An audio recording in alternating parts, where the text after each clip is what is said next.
आप बताइए, ये विकास का उत्सव है कि नहीं है? ये लोगों के कल्याण का उत्सव है कि नहीं है? ये लोगों की भलाई का उत्सव है कि नहीं है? अरे चुनाव तो जब आएगा तब देखा जाएगा। मुझे तो देश को आगे बढ़ाना है। मैं सही बोल रहा हूं ना?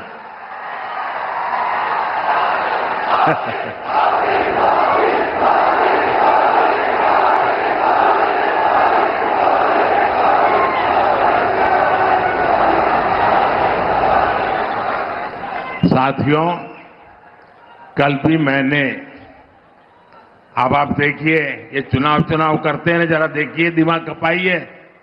कल भी मैंने दिन भर सभी मंत्री और भारत सरकार के सभी वरिष्ठ सचिव अधिकारी, यानी एक प्रकार से टॉप टीम, करीब 125 लोग, पूरा दिन भर उनके साथ बैठा और क्या किया? चुनाव की चर्चा नहीं की। वहां मैंने विकसित भारत निर्माण के लिए एक्शन प्लान पर एक एक मुद्दे की बारीकी से चर्चा की। विकसित भारत के एक्शन प्लान पर देश भर में 15 लाख लोग अब तक अपने सुझाव दे चुके हैं। 3,75,000 से ज्यादा स्टेक होल्डर्स अब तक इसमें सक्रिय रूप से जुड़े हैं। विकसित भारत के विजन को लेकर करीब 3,000 मीटिंग हो चुकी है। 3,000 मीटिंग।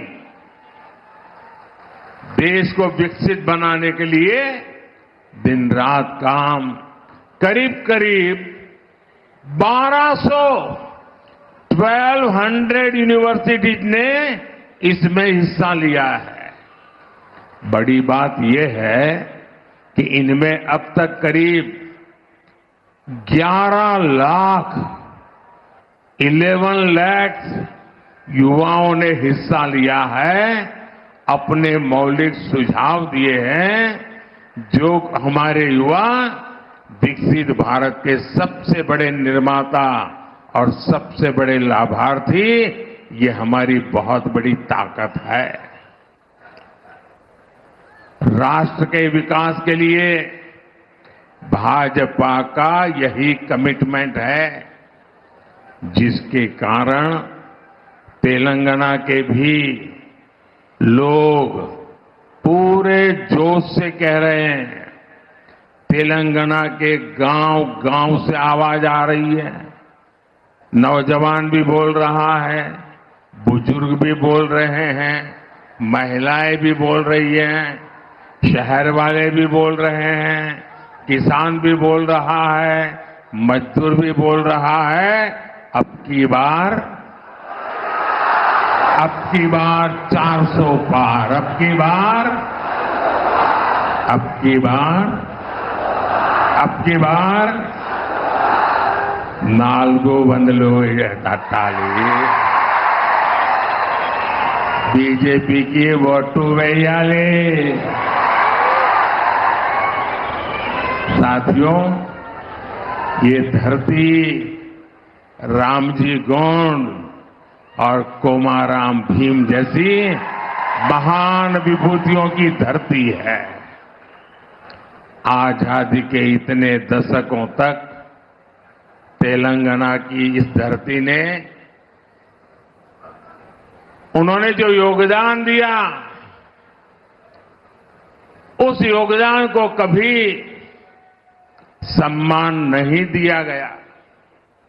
2014 के बाद बीजेपी की केंद्र में सरकार ने तेलंगाना के विकास को, आदिवासी समाज के सम्मान को इतना महत्व दिया।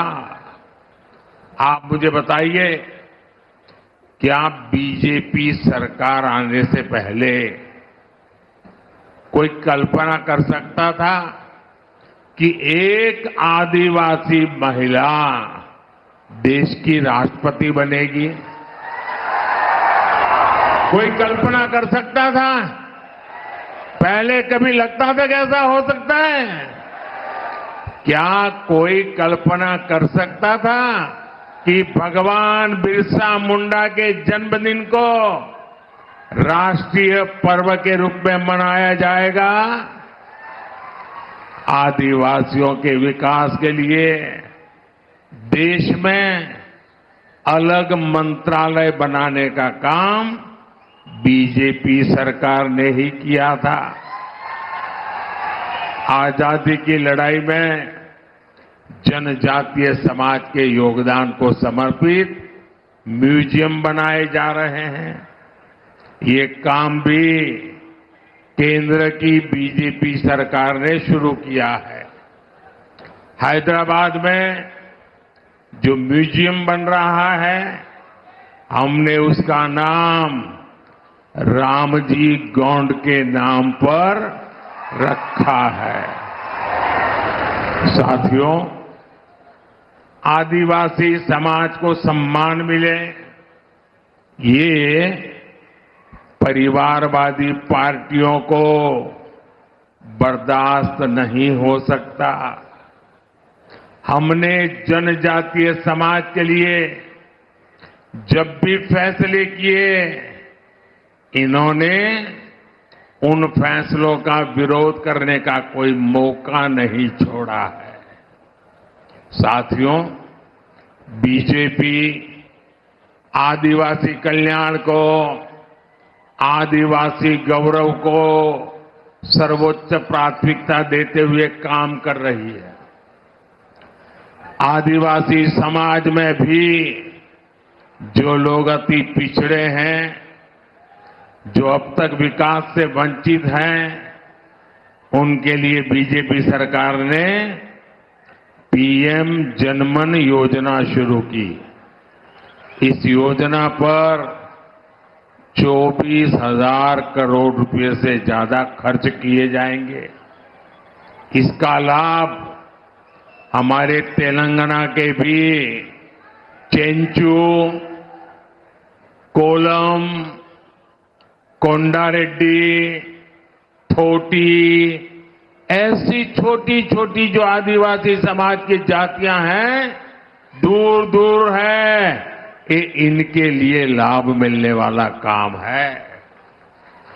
तेलंगाना को Sammakka Sarakka central tribal university स्थापित की जा रही है। साथियों, आज पूरे देश में मोदी की गारंटी, इसकी बहुत चर्चा है। यहां तेलंगाना के लोगों का सपना था कि टर्मरिक बोर्ड बने, था कि नहीं था? तेलंगाना के किसानों के लिए टर्मरिक बोर्ड अब एक सच्चाई बन चुका है कि नहीं चुका है? बन गया ना? मैंने कहा था कपास के किसानों की हर तरह से मदद करेंगे। बीजेपी सरकार ने कपास की एमएसपी में रिकॉर्ड वृद्धि की है। आज देश में 7 मेगा टेक्सटाइल पार्क बन रहे हैं। उनमें से एक मेगा पार्क तेलंगाना में बन रहा है। इसलिए लोग कहते हैं कि मोदी की गारंटी यानी गारंटी पूरी होने की गारंटी। మోదీ గ్యారంటీ అంటే గ్యారంటీగా పూర్తి అయ్యే గ్యారంటీ। साथियों, तेलंगाना के लोग ये जान चुके हैं कि परिवारवादी पार्टियों के चेहरे अलग हो सकते हैं, लेकिन चरित्र एक ही होता है। और ये चरित्र क्या है? दो पक्की चीजें हैं उनके चरित्र में, एक झूठ, दूसरा लूट। तेलंगाना में जैसे टीआरएस के बीआरएस बनने से कुछ नहीं बदला था, वैसे ही बीआरएस की जगह कांग्रेस से आने से कुछ नहीं बनने वाला, क्योंकि एक ही चट्टे बट्टे के लोग हैं ये।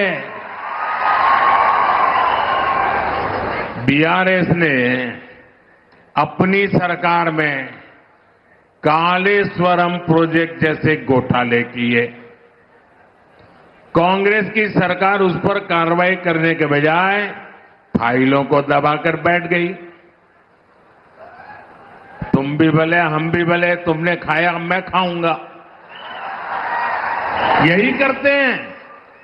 साथियों, भ्रष्टाचार, परिवारवाद और तुष्टीकरण में आकंठ डूबे इंडी गठबंधन के नेता बौखलाते जा रहे हैं।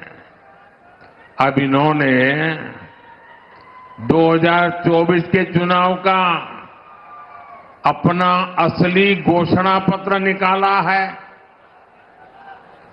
मैं इनके परिवारवाद पर सवाल उठाता हूं तो इन लोगों ने बोलना शुरू कर दिया है कि मोदी का कोई परिवार नहीं है। अब तो कल ये कह देंगे कि तुम कभी जेल में तुझे सजा नहीं हुई इसलिए तुम राजनीति में नहीं आ सकते, ये भी कह देंगे। तेलंगाना के मेरे भाइयों बहनों, मेरा जीवन खुली किताब जैसा है।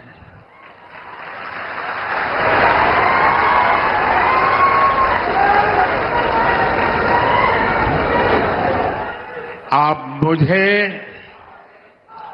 देशवासी भली भांति जानते हैं, समझते हैं। मेरी पल पल की खबर देश रखता है और कभी मैं रात देर तक जब काम करता हूं और खबर बाहर निकल जाती है तो देश से लाखों लोग मुझे लिखते हैं, बताते हैं कि इतना काम मत करिए, कुछ आराम करिए। ये प्यार भाइयों बहनों, एक सपना लेकर के बचपन में घर छोड़ा था और जब मैंने अपना घर छोड़ा तो एक सपना लेकर के चला था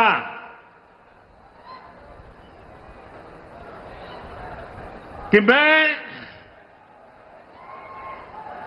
देशवासियों के लिए जीऊंगा।